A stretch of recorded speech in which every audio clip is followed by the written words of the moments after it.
하나님께서는 우리 인간들을 만드실 때 공장에서 빵을 찍어내듯이 만들진 않았어요. 바로 개개인에게 자유의지를 허락해 주셨습니다. 그러기에 인간은 자신이 가지고 있는 자유의지를 바탕으로 스스로 생각하고 판단하고 결정을 합니다. 그런데 이런 판단과 결정을 할 때 기준이 있으니 바로 이성적인 사고입니다. 이성적인 사고. 즉 이성적으로 합리적으로 생각해서 판단과 결정을 내리죠. 예를 들어 보면 어떤 물건을 살 때 자신이 합리적이라고 여길 때 구입을 합니다. 물론 충동 구매를 하는 분들도 간혹가다 몇몇 분들은 계시겠지만 대부분의 분들은 자신이 생각하기에 이치에 맞고 합리적일 때 구입을 해요. 여러분 막 사진 않죠? 백화점에 가서 막 구입하진 않습니다. 재보고 해서 그냥 구입을 하잖아요. 자신이 생각하기에 가치에 비해서 너무 비싸다 그러면 구입을 할까요? 하지 않을까요? 하지 않겠죠. 비싸다라고 여기면. 그러기에 상품을 파는 기업이나 개인은 그 상품의 가치를 높이고자 많은 비용을 들여서 광고와 홍보에 전념을 한다고 그래요. 여러분 홍보를 많이 하면요, 이 텔레비에 광고가 나오면요, 괜히 같은 물건이라도 이게 대기업 제품들은 더 좋게 보이잖아요. 중소기업 제품보다도. 여러분 내용은 별 차이가 없는데 이 브랜드라는 게 있고 또 내용은 별거 없어요. 중소기업 제품이나 대기업 제품이나 별 차이가 없는데 많이 알려지죠. 사람들은 그걸 좋게 보는 거예요. 가치가 더 있다 그러면요 주머니를 여는 거예요. 제가 이렇게 저번에 한번 아이 때문에 이렇게 집사람하고 함께 바이올린을 이렇게 사러 하는데 갔어요. 아이 바이올린을 이렇게 아동용 바이올린을 구입하려 한번 갔는데 그런 얘기를 들었습니다. 어떤 얘기를 들었냐면 10만 원짜리라고 해도 공 하나를 붙이면 더 잘 팔린다는 거예요. 같은 물건인데. 그게 여러분 현실이랍니다. 대부분의 분들은 바이올린 잘 모르잖아요. 그렇죠? 10만 원짜리는 안 팔리는데 100만 원짜리는 불티나게 팔린대요. 실질적으로 자기도 그렇게 해봤대요. 그런 고백을 하더라고요. 여러분 사람들은요 그냥 자신이 보기에 이성적이고 합리적이다 그러면요 그냥 막 구입을 해요. 그렇기 때문에 그 기업에서도 또 개인적으로 물건을 파는 사람들은 가치를 올리기 위해서 그렇게 노력을 하는 것이죠. 이렇게 합리적이고 이성적인 사고로 삶을 살다 보니 신앙생활을 하는 데 있어서도 이성적이고 합리적인 것들은 쉽게 받아들이지만 그러지 못할 때는 거부감을 느끼거나 심지어는 외면하는 경우들도 있습니다. 특별히 하나님의 말씀인 성경을 대할 때에도 마찬가지예요. 성경 말씀 가운데 산상수훈과 같은, 즉 비교적 윤리적이고 도덕적인 것처럼 느껴지는 그 말씀들은요 금방 은혜를 받아요. 그렇지만 구약 성경에 나와 있는 그 말씀으로 천지를 창조했다라는 이 천지창조나 예수님의 각종 기적과 이적, 예수님의 동정녀 탄생과 부활 등은요 잘 받아들이지 못하는 분들이 있습니다. 특별히 창세기 1장에 나오는 말씀으로 하나님께서 천지를 창조하셨다라는 것과 사복음서에 나오는 예수의 동정녀 탄생에 대해서는요 신자라고 하면서도 잘 받아들이지 못하는 분들이 있어요. 특별히 남자 신자들 가운데서는요 그 비율이 상당히 높습니다. 한번 여기 남자분들이 앉아 계시는데 나는 과연 그게 믿겨지나 한번 고민해 보세요. 생각해 보세요. 누구한테 말은 하지 마시고요. 실질적으로 저는 이렇게 소그룹을 많이 운영을 해봤는데요. 남자 소그룹에 가서 이런 이야기를 하면요, 직분도 있어요. 안수 집사님, 이렇게 되신 분들도 이게 안 믿어진다라는 거예요. 얘기를 해보면 이 동정녀 탄생이 안 믿어진다라는 거야. 어떻게 남녀간의 관계가 없이 이 땅에 오실 수가 있냐는 거예요. 아기가 태어날 수 있냐는 거예요. 여러분 이렇게 잘 믿어지지 못하는 분들이 은근히 많이 있습니다. 아마도 남성분들이 여성분들보다 이성적으로 판단하기 때문이라고 저는 생각을 해봐요. 바로 세상이 진화론을 주장하죠. 우리는 창조론이라고 이야기를 하지만 세상에 나가보면 온통 진화론이에요. 진화론. 진화론을 이야기하다 보니까 성경에 나와 있는 창세기 1장의 그 창조론이 그냥 믿어야 하는데 잘 믿겨지지는 않는 거예요. 또 남녀 간의 관계없이 아이를 낳을 수 없다라는 것이 세상의 가치관 아닙니까? 상식 아닙니까? 그러다 보니까 거기에 물들어 있는 우리들은요, 신앙생활을 한다고 하면서도 이게 잘 믿어지지 않는 거예요. 그러니까 예수님께서 이 땅에 동정녀 탄생으로 왔다라는 것 자체가 믿어지지 않는 거예요. 그러나 성경을 보게 되면 우리의 이성적인 사고와 대치되는 이야기가 얼마나 많은지 모릅니다. 여러분, 예수님이 물 위를 걸었어요. 우리 이성적인 사고로 그것이 맞다라고 생각되어지십니까? 이성적인 잣대를 가지고 보면 그게 맞아요, 여러분? 그게 가능한 것인가요? 물 위를 걷는 게? 홍해가 여러분 갈라졌죠. 이게 여러분 말이 됩니까? 근데 성경을 보게 되면요, 많은 기적과 이적이 나타나고 있어요. 실질적으로 우리 이성적인 사고와 대치되는 이야기들이 정말 많이 드러나 있습니다. 오늘 우리가 읽었던 히브리서 11장 30절도 우리의 이성적인 사고로는 받아들이기 어려운 내용이죠. 바로 어떤 내용입니까? 7일 동안 여리고를 도니 성이 무너졌으며. 여러분, 그렇게 큰 성인 여리고성이 그냥 7일 동안 돌기만 했는데 무너졌대요. 여리고성이 무너져 내린 사건을 다룬 내용입니다. 여호수아 6장을 보면 비교적 자세히 기록이 되어 있는데, 그냥 여리고성을 7일 동안 돌기만 했는데 무너져 내렸다라는 것은 우리의 이성적인 사고로는 도저히 이해할 수 없는 내용이에요. 그런데 성경은 그것이 사실, 팩트라고 이야기를 하고 있죠. 현실이라고 이야기를 합니다. 진짜라고 이야기를 합니다. 7일 동안 여리고성을 돌았다라는 것은 바로 다음과 같은 세밀한 내용을 담고 있어요. 여호수아 6장 3절로 5절을 보면 이렇게 기록이 되어 있죠. 너희 모든 군사는 그 성을 둘러 성 주위를 매일 한 번씩 돌되 엿새 동안은 그리하라.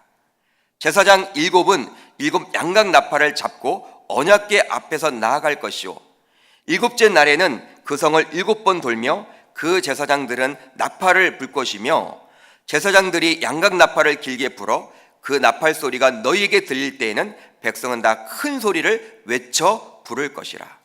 그리하면 그 성벽이 무너져 내리리니 백성은 각기 앞으로 올라갈지니라 하실 때. 아멘. 여러분, 자세히 나와 있죠. 히브리서 11장에서는 한 줄로 기록이 되어 있는데 여호수아 6장을 보게 되면 이렇게 자세히 기록이 되어 있습니다. 그래도 여러분, 여리고 성에 대해서 뭔가 해를 끼친 건 없어요. 뭐 벽돌을 던지거나 무기를 던지거나 여러분 폭탄을 막 심어놓거나 그런 내용이 나와 있지 않아요. 돈 거예요, 여러분, 돈 거예요. 돌기만 했는데 결국 어떻게 돼요? 무너져 내린다라는 거예요. 여러분들은 이 여리고성이 우리 이성과는 맞지 않게 무너져 내렸다라는 그 사실에 대해서 어떻게 생각을 하십니까? 어떻게 생각을 하세요? 이것이 정말로 가능한 일이라고 여기십니까? 이런 질문에 신자라고 하면서도 선뜻 대답을 하지 못하고 있지는 않으십니까, 여러분? 그런데 후대를 살고 있는 우리들의 입장에서는 이것을 믿음으로 받아들여야 합니다. 즉, 성경에 나오는 각종 이적과 기적처럼 우리의 이성적인 상식과 동떨어진 것들은 우리가 믿음으로 받아들여야 하는 거예요. 왜냐하면 우리가 믿고 섬기는 신앙의 대상인 하나님은 창조주로서 말씀만으로 우주 만물을 창조하셨기 때문입니다. 즉, 아무것도 없는 무에서 유를 창조하신 분이 바로 저와 여러분들이 믿는, 섬기는 하나님이란 거예요. 그분에 의해서 저와 여러분들도 이 땅에 존재하게 된 것이죠. 즉, 우리들은 피조물이고 우리가 섬기는 그 신앙의 대상인 하나님은 창조주라는 거예요. 그러기에 피조물인 우리들이 아무리 이성적으로 이해를 해보려고 발버둥을 쳐도 창조주의 마음과 생각을 어떻게 100% 알 수 있겠느냐는 거예요. 여러분, 어린 아이들이 부모의 모든 마음을 다 알 수 있을까요? 모르죠.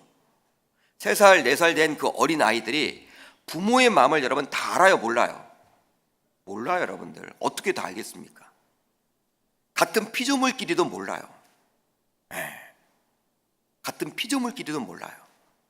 그러니까 자신이 하는 것밖에 몰라요, 사람들은요. 그러기에 피조물인 우리들이 아무리 이성적으로 이해를 해보려고 해도 창조주의 깊은 마음, 여러분, 창조를 했다라는 것은요, 무에서 유를 만든 거예요. 그분의 마음을 어떻게 100% 정확하게 이해를 할 수 있겠느냐는 거예요. 따라서 우리는 하나님이 하시기에 비록 우리의 이성과는 비록 맞지 않더라도, 이해가 되지 않더라도 7일 동안 돌기만 해도 여리고성은 무너질 수 있겠구나 받아들여야 하는 거예요. 바로 믿음으로 말입니다. 즉, 하나님을 하나님으로 인정할 때만 우리는 진정으로 믿을 수 있는 것입니다. 하나님을 하나님으로 인정하지 않는데 어찌 우리가 믿음을 이야기할 수 있단 말입니까, 여러분? 그러니까 믿음을 가졌다는 것은요, 하나님을 하나님으로 인정하는 거예요. 한번 따라합니다. 하나님을 창조주로 이해하는 거다. 여러분, 하나님을 창조주로 받아들여야지만 우리 믿음을 이야기할 수 있는 거예요. 우리들은 하나님을 믿고 섬긴다고 하면서도 대부분 어떻게 지내냐면 자꾸 하나님을 우리 인간과 동일한 피조물 취급을 해버리는 경우들이 많이 있습니다. 그렇기 때문에 하나님의 역사를 인정하지 않게 되는 것이죠. 자꾸 여러분, 우리의 눈높이에서 하나님을 바라보는 거예요. 하나님은 창조주세요. 우리가 달라요, 여러분. 다르기 때문에 우리가 그분의 역사하심을 100% 이해를 못해요. 그냥 그것은 받아들여야 할 영역이라는 거예요. 믿음으로 말입니다. 그러나 하나님을 창조주로서 인정을 하게 되면 우리는 그분의 일하는 방식이 설령 나의 이성적인 사고와 다르다 할지라도 인정할 수 있는 거예요. 여러분들은 과연 성경 66권에 나온 모든 말씀이 믿어지십니까? 믿어지세요? 감사한 거예요, 여러분. 감사한 거예요. 신자라고 하면서도 믿어지지 않는 분들이 있다니까요. 물론 이렇게 기도의 11조 정도에 나온 분들 같으면 다 믿어지겠지만 주일 예배에 나오신 분들 가운데 제가 여쭤보면요, 아마 반 이상은 여러분 믿어지지 않는다고 할지도 모르겠어요. 저는 많이 봤어요.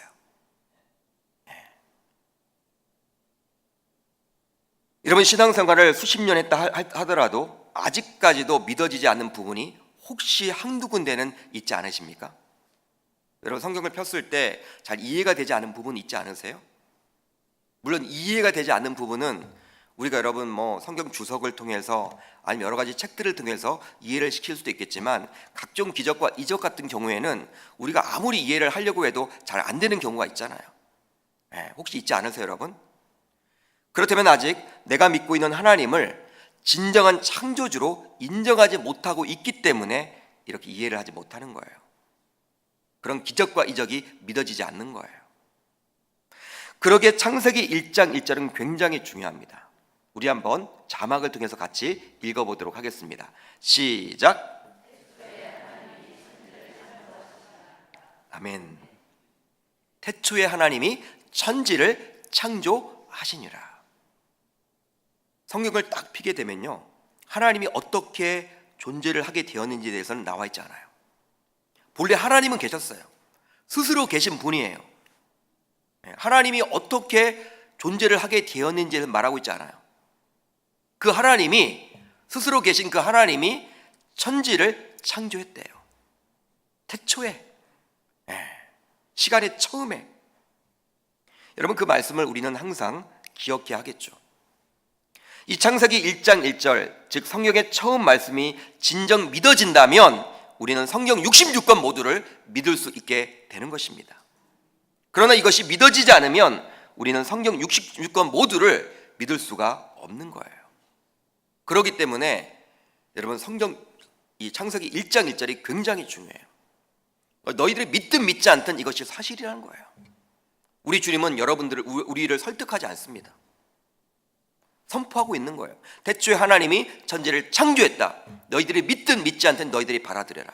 선택해라. 그거예요. 여러분, 어떻게 우리가 받아들일 수 있습니까? 바로 믿음으로 받아들이는 것이죠. 그러기에 우리의 신앙생활에서 이 창세기 1장 1절의 말씀은 굉장히 중요한 것입니다. 굉장히 중요해요. 이것이 믿어지면 나머지는 그냥 술술 풀려요. 여러분, 천지를 창조하신 그분이기 때문에 이 동정녀 탄생, 여러분 그것도 가능한 거예요. 물 위를 건너는 것 가능한 거예요. 죽은 자를 살리는 것 가능한 거예요. 우리는 못하지만, 우리 인간은 못하지만 어떻게 죽었는데 살립니까? 하나님은 가능하세요. 왜? 천지를 창조했는데, 무에서 유를 만드셨는데, 그렇기 때문에 창세기 1장 1절이 굉장히 중요한 것입니다. 선포예요. 너희들이 믿든 믿지 않든 이것이 팩트라는 거예요. 사실이란 거예요. 여러분, 창세기 1장 1절이 믿어지신다면 얼마나 감사한지 모르겠어요. 저는 그게 믿어지거든요. 여러분들은 혹시 그게 믿어지십니까? 믿어지세요? 하나님께 감사할 수 있기를 주의 이름으로 축복합니다. 2019년도를 살고 있는 우리들도 그러겠지만 여리고성을 통해서 가나안 땅에 들어가야만 했던 당시 이스라엘 백성들도 마찬가지였어요. 바로 여호수아를 통해서 듣게 된 하나님의 말씀, 즉 7일 동안 돌기만 하면 여리고성이 무너지게 된다는 것을 받아들이기 위해서는 당시 백성들도 믿음이 필요했습니다. 왜냐하면 그들의 입장에서도 이성적인 사고로는 가능하지 않기 때문이죠. 여러분, 지금이나 당시나 이 교육 배우는 것들은 여러분 차이가 있겠지만 이성적인 사고는 동일했어요. 근데 백성들이 듣기에 여호수아를 통해서 들려졌던 하나님의 말씀, 7일 동안 돌기만 해라, 그럼 여리고성이 무너질 것이다. 자신들은 지금 군인으로서 뭔가 하려고 하는데, 무기를 지금 준비하고 있는데 하나님이 그렇게 말씀을 하시니까 그걸 여러분 받아들이려면 믿음이 요구되는 것이죠. 믿음으로 여러분 받아들일 수밖에 없는 것이죠. 왜냐하면 그들의 입장에서도 이성적인 사고로는 가능하지 않는 일이기 때문입니다. 결과적으로 그들은 믿음을 가졌습니다. 그 결과 7일 동안 돌게 되자 그 단단하게 보였던 여리고성이 무너져 내렸죠. 하나님의 기적을 맛보게 된 것입니다. 할렐루야. 그렇다면 그들의 믿음은 어떤 특징이 있었습니까? 이 특징을 곰곰이 한번 살펴보므로 저와 여러분들도 그런 믿음의 특징을 소유해서 우리의 신앙생활을 제대로 하지 못하도록 막는 이성적인 사고를 극복해낼 수 있기를 이 아침에 주의 이름으로 축복합니다. 먼저 그들은 순종하는 믿음을 가졌습니다. 여호수아 6장 8절로 9절을 보면 이렇게 나와 있어요. 한번 우리가 길지만 여호수아 6장 8절로 9절을 같이 읽습니다. 시작.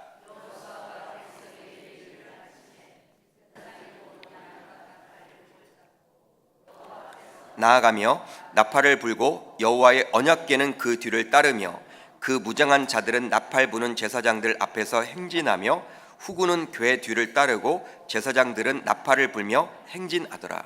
아멘. 여호수아는 하나님의 말씀을 백성들에게 이야기를 했습니다. 그 후에 바로 제사장들은 그 말씀에 따라 순종을 했죠. 그런데 놀라운 점은 제사장들뿐만 아니라 일반 백성들도 순종을 했다라는 거예요. 제사장은 하나님의 말씀에 가까이 있으니까 그렇다 쳐도 일반 백성들, 군인들은요 다를 거 아니에요. 그들조차도 여호수아의 말에 순종을 했다라는 거예요. 굉장한 것이죠. 8절로 9절을 보게 되면 다소 비이성적인 주님의 요구에 우리가 왜 그래야만 합니까? 왜 우리가 이러한 말에 순종을 해야 됩니까? 말이 되지 않습니다. 이건 비이성적입니다. 이렇게 묻는 자가 있었습니까? 없었습니까? 아무도 없었어요. 그냥 적극적으로 순종하고 말아요. 보통 우리 주님의 비이성적인 요구에 우리는 자신의 이성적인 사고를 동원해서 믿어야 할지 믿지 말아야 할지를 결정하죠. 하나님이 여러분 어떤 비이성적인 요구를 한다 하면요 자신의 머리를 굴리는 거예요. 자신의 이성적인 사고를 바탕으로 이것을 내가 믿어야 할지 믿지 말아야 할지를 결정한다라는 거예요. 그러나 당시 백성들은 다소 비이성적으로 보이는 하나님의 말씀이었지만 그대로 순종을 했습니다. 이것이 여러분 참 귀한 것이죠. 그러기에 그들의 믿음이 더 돋보이는 거예요. 초대 교부 가운데 터툴리안이라는 사람이 있었습니다. 아주 유명한 사람이에요. 터툴리안. 그는 여러분 다음과 같은 위대한 말을 남겼는데, 나는 불합리한 고로 믿는다. 나는 불합리한 고로 믿는다. 여러분 이런 말을 남겼어요. 이게 어떤 말입니까? 하나님의 말씀이 불합리한 고로 자기는 믿는데요. 바로 우리의 이성으로 이해가 되지 않고 비합리적인 것처럼 보일지라도 하나님의 말씀이기 때문에 순종하겠다라는 그의 다짐을 엿볼 수 있는 거예요. 그렇다면 우리들도 여리고성을 앞두고 있던 백성들처럼 어떤 환경 속에서도 하나님의 말씀이기에 철저하게 순종할 수 있는 믿음의 사람들이 다 되시기를 주의 이름으로 축복합니다. 그렇습니다. 나의 믿음이 진정한 믿음이라면 반드시 순종이 동반돼요. 순종이 동반되지 않는다면 그 믿음은 진정한 믿음이라고 볼 수 없습니다. 순종하는 가운데 우리는 주님이 주시는 기적을 맛볼 수가 있는 것이죠. 이제부터라도 저와 여러분들 모두 주님의 말씀을 무조건 순종해 볼 수 있기를 바랍니다. 주님에게 올인해 볼 수 있기를 바랍니다. 주님에게 다 맡겨버릴 수 있기를 바랍니다. 주님의 말씀이 설령 내 입맛에 맞지 않은 불합리하고 불이성적인 것처럼 보일지라도 나의 이성을 가지고 판단하지 마세요. 나의 사고를 가지고 판단하지 마세요. 그리고 주님의 말씀이라는 그 자체에 순종해 볼 수 있기를 바라요. 이것이 바로 영적인 원리입니다.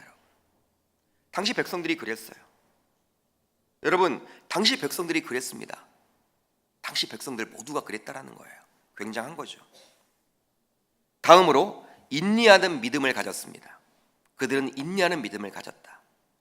여호수아 6장 14절로 15절을 한번 같이 읽어보도록 합니다. 14절 15절 시작.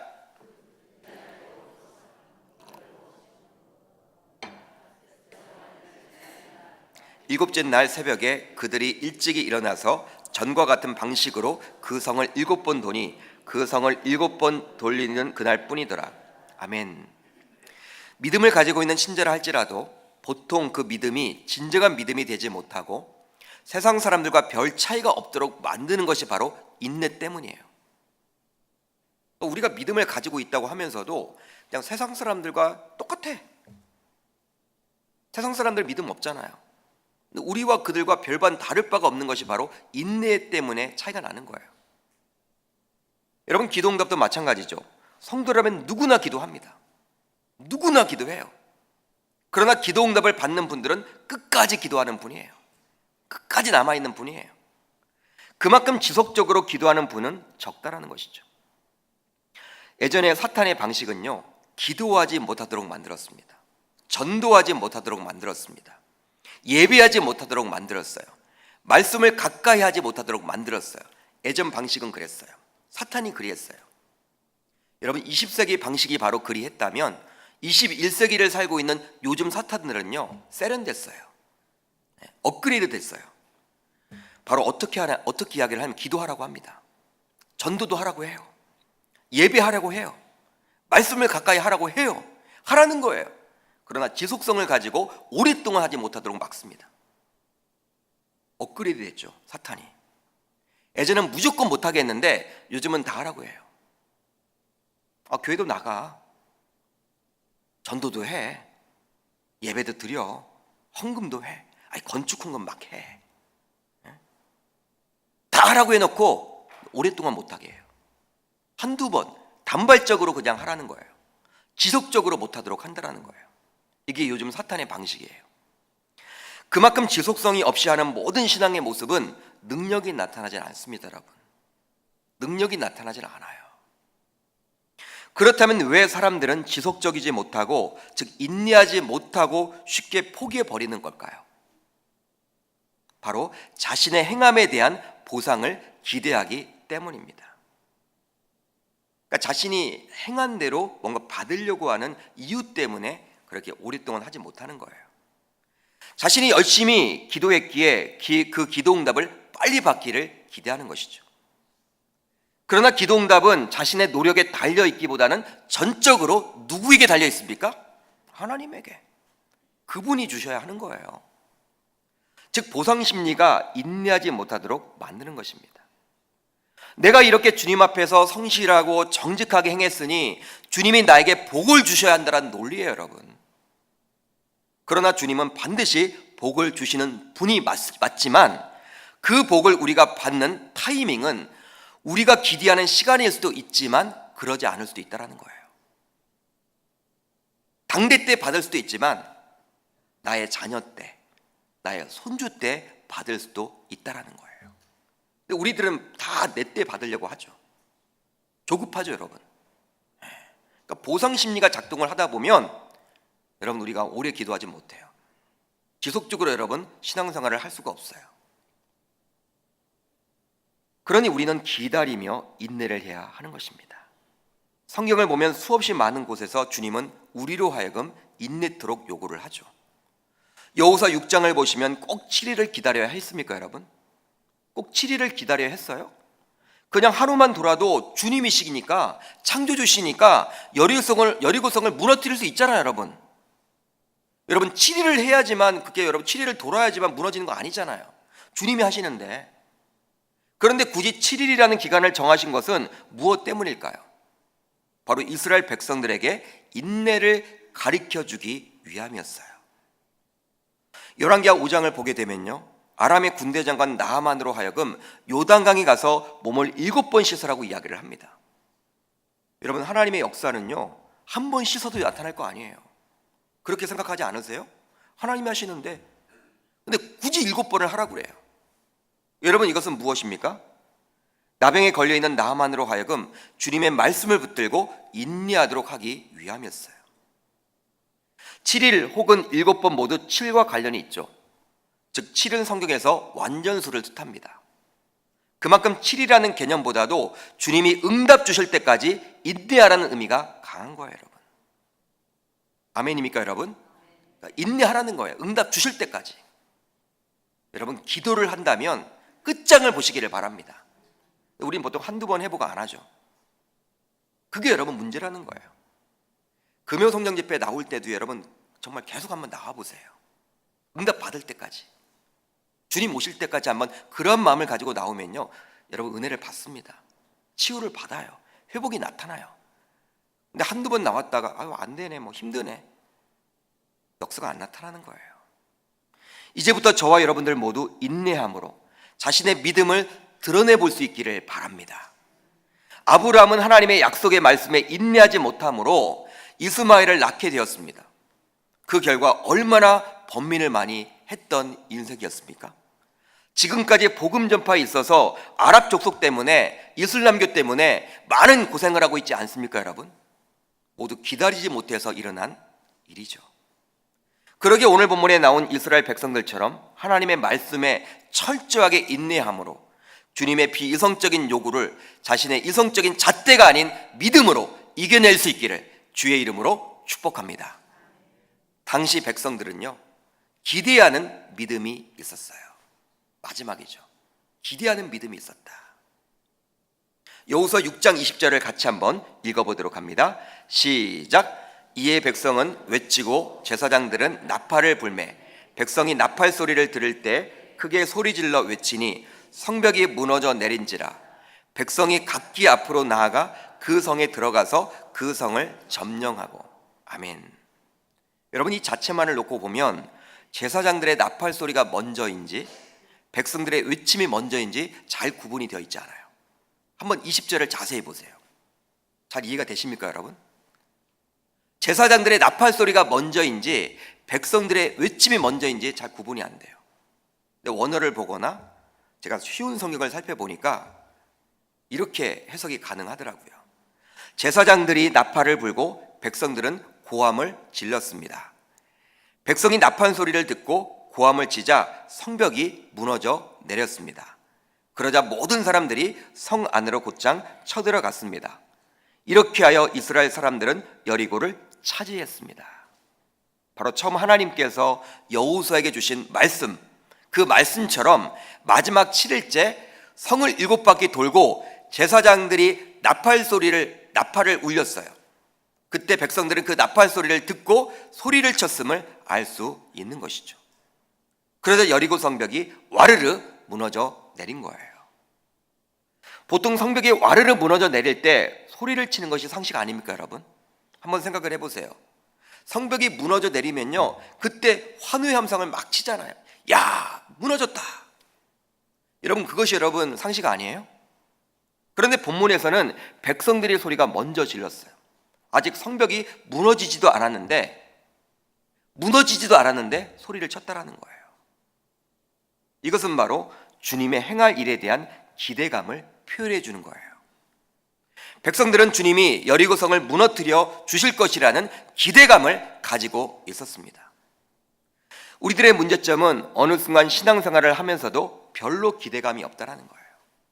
별로 기대감이 없습니다. 기도하면서도 응답을 주실 것이라는 기대감을 별로 하지 않아요. 기대를 별로 갖지 않아요.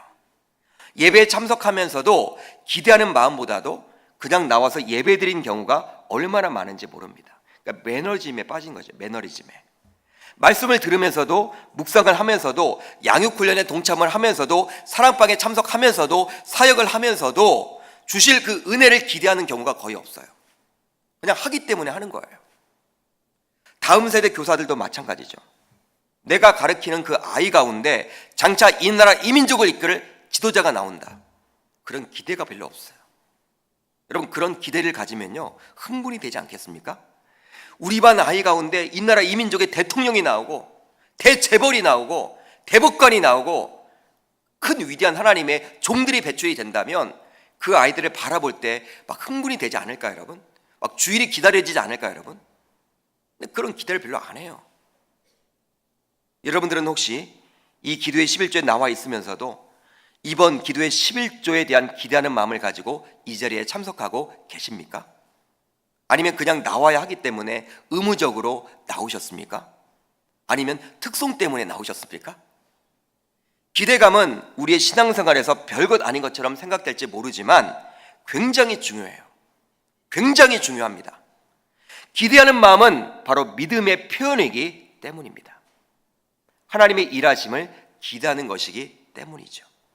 그러기에 기대하며 기도하면 기적이 일어나는 거예요. 여러분, 기도할 때도요, 기대를 하세요. 하나님의 일하심을 기대하세요. 하나님이 해주실 거야. 여러분, 기대는 돈이 안 들어요, 여러분. 돈 안 들어요, 여러분. 그래도 믿음의 표현이에요. 대부분의 분들은 기도는 하지만 기대를 안 해요. 마가복음 2장을 보면 네 사람이 한 중풍병자를 예수께 데려옵니다. 그들 모두 주님께서 고쳐주신다라는 것을 기대했죠. 기대 없이는 타인의 집 지붕 위에 올라가서 함부로 지붕을 뚫고 예수 앞에 중풍병자가 누운 그 침상을 내릴 수가 없어요. 많은 사람들이 보고 있는데 고소고발을 당하면 어떡합니까? 남의 집에 지붕을 뚫는다는 것은 말이 되지 않죠. 허락도 받지 않았는데. 바로 기대감이 그리 만든 거예요. 그러니 이러한 기대감을 갖는 것은 신자에게 있어서 우리의 믿음이 진정한 믿음임을 보여주는 것이죠.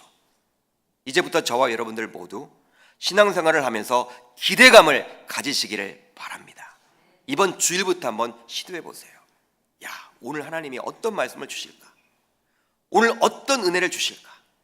여러분, 나오실 때마다 그러한 기대감을 가져보셔야 하는 거예요.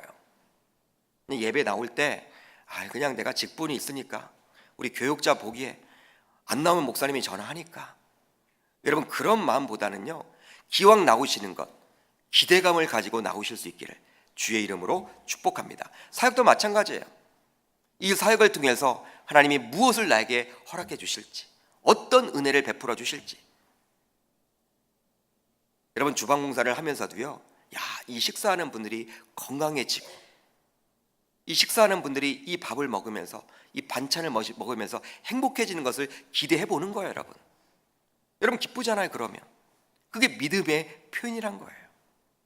기대감을 가짐으로 주님이 설령 우리가 생각하기에 말도 되지 않는 것들을 요구할지라도 함부로 우리의 이성적인 사고로 판단하지 말고 믿음의 눈을 가지고 결단할 수 있기를 주의 이름으로 축복합니다. 이제 말씀을 정리하도록 하겠습니다. 우리의 이성적인 잣대로 주님의 말씀을 난도질해서는 안 되겠습니다. 주님의 말씀이기에 그 자체로 받아들여야 될 줄 믿습니다. 그러기 위해서 우리의 믿음은 순종하는 믿음이 되어야 하고, 인내하는 믿음이 되어야 하며, 기리하는 믿음이 되어야 하겠습니다.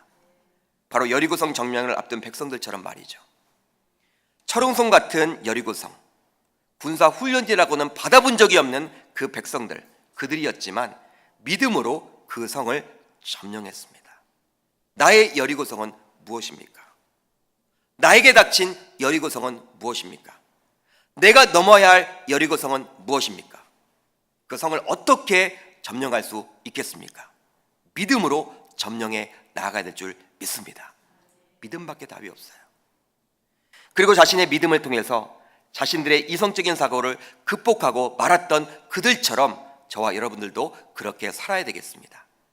저와 여러분들도 그렇게 사실 수 있기를 주님의 이름으로 축복합니다.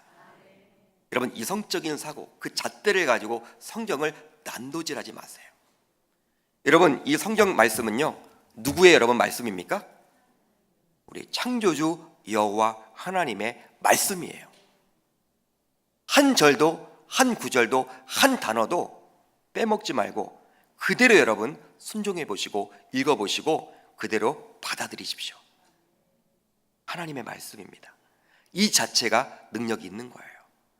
이 말씀 붙들고 살아감으로 이 땅에서 빛과 소금의 역할을 감당해 나아가며 내 이성적인 사고를 극복해낼 수 있는 그 믿음을 가짐으로 세상 사람들 사이에서 우리들이 하나님께 인정받는 놀라운 역사가 다 나타나게 되리라 저는 믿습니다. 그런 은혜를 붙들고 살아갈 수 있기를 주의 이름으로 축복합니다.